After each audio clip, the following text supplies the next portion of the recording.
Good morning, welcome to online classes.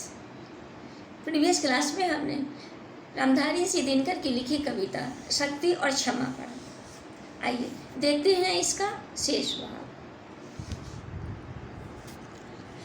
उत्तर में जब एक नाद भी उठा नहीं सागर से, उठी अधीर धधक पौरुष को आग राम के सर से। सिंधु देह धर त्राहि त्राहि करता आ गिरा शरण में, चरण पूज दास्तां ग्रहण की बंधा मूढ़ बंधन में। इस पंक्ति में समुद्र पर सेतु बंधन का सेतु अर्थात पुल के प्रसरण से शक्ति का प्रभाव बताया गया है कि उस समुद्र में श्री राम समुद्र से पार जाने के लिए कैसे सारे वानरों सेना के साथ बैठकर पुल बांध रहे हैं। श्री राम समुद्र से प्रार्थना करते रहे, परंतु जब समुद्र ने उनकी प्रार्थना में कोई उत्तर में कोई आवाज़ नहीं आई तो श्री राम अधीर अर्थात गुस्सा होकर पराक्रम दिखाने को तैयार हुए। उनके अग्नि बाण से पौरुष की ज्वाला धधकने लगी।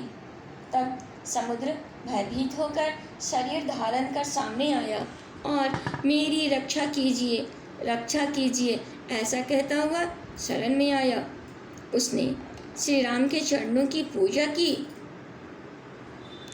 चरण पूजा दास्तां ग्रहण की, बंधा मूढ़ बंधन में।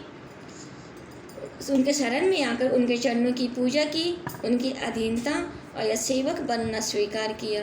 वह नासमझ सेतु बंधन में बंधा।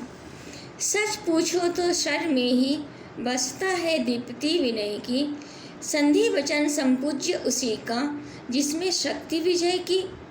सहनशीलता क्षमा दया को तभी पूजता जग है, बल का दर्प चमकता उसके पीछे जब जगमग है।